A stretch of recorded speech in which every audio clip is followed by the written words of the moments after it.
मैं व्याकुल हो गई। यार, तूने मेरा ही नाम क्यों लिया? क्लास में क्या किसी और लड़की की आंखें बड़ी नहीं हैं? तू बोल सकती थी कि तुझे समझ नहीं आ रहा कि आप किससे पूछ रहे हैं। एग्जाम के मेरे 25 मार्क तो गए जया। फोन रखने के बाद देर तक अजीब सी घबराहट रही, जैसे 12वीं में मैं फेल होने वाली हूँ। पिकनिक में मजे सबने लिए, बदमाशी सबने की, गाना किसी और ने गाया और सजा मुझ अकेले को। शायद मेरी विद्रूप हंसी ने सर को वैसे ही अपमानित किया था जैसे द्रौपदी के क्रूर अट्टहास ने दुर्योधन को।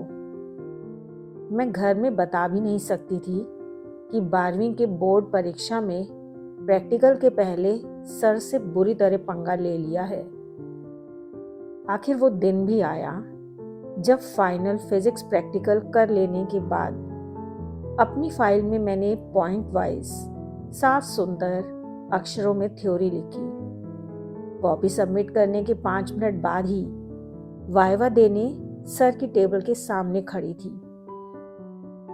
आज मेरे साथ मेरा हुल्हड़ गैंग नहीं था। इससे पहले कभी सर के आगे अकेले मुखातिब होने का मौका ही नहीं लगा था। हालांकि मैं शालीनता के साथ खड़ी थी, लेकिन समूह में हम कितने उपद्रवी हैं, यह बात सर से बेहतर कोई नहीं जानता था।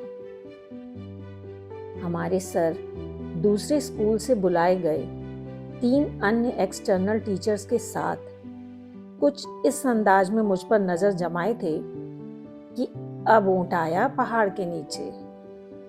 मैं कभी अपनी टाई के आखिरी कोने को कुतरती, कभी पीछे हाथ बांध स्कर्ट की क्रीज पर उंगलियां चलाती। एक एक पल पहाड़ सा था। सो मधु, विच प्रैक्टिकल हैव यू डन? मेरा नाम उच्चारित करते हुए महसूस हुआ कि सर ने कुछ इस अंदाज में धमकाया है। फाइल में भले ही रोल नंबर लिखे हैं, लेकिन मैं जानता हूं कि रोल नंबर 28 मधु है। अपना नाम सुनते ही मैंने कातर नजरों से याचना की। मन मेरा रो रहा था, हे भगवान, सर ने मेरा नाम रट लिया है। मैंने अपनी आंखें सिकोड़ भरसक छोटी कर ली ताकि उन्हें भ्रम हो जाए कि जिस लड़की ने उनका मखौल उड़ाया वो बड़ी आंखों वाली बेरहम मैं नहीं। सर जी, मैं वो नहीं जिसने आपकी मॉब लिंचिंग की थी।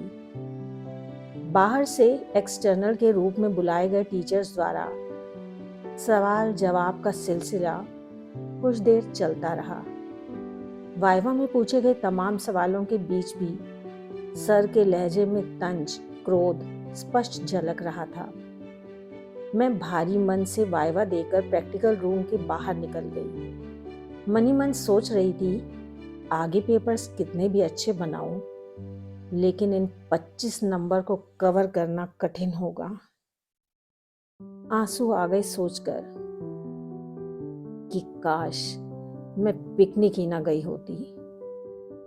12वीं के अंतिम दिन परीक्षा का प्रवेश पत्र मिलने के बाद फिर पूरी इमारत में घूम घूम कर शिक्षकों के पैर छूकर आशीर्वाद लिया, लेकिन मैंने फिजिक्स सर से दूरी बनाए रखी। सर और मेरे बीच तलखी की जो खाई थी उस पर मिट्टी डालने का वक्त जा चुका था। कुछ अपराध पूर्व नियोजित नहीं होते, बस परिस्थितियां कुछ ऐसी बन जाती हैं कि शरारत गुनाह बन जाते हैं।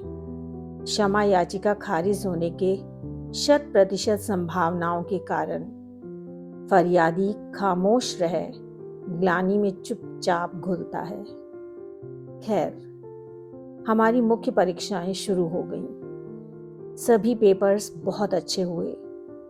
परीक्षा खत्म होने के 2 माह बाद 12वीं का रिजल्ट आने का हल्ला हुआ। कल रिजल्ट निकल रहा है, परसों आ रहा है, जैसी अफवाहें 2 दिन पहले से ही उड़ने लगी। मेरे दिमाग में दोबारा से फिजिक्स सर, बस, पिकनिक, क्रूर ठहाके, उनका पलट कर देखना उनके द्वारा मेरा नाम पता लगाना और वाइवा के दिन मधु का उच्चारण किसी भयावह सपना की तरह याद आने लगा।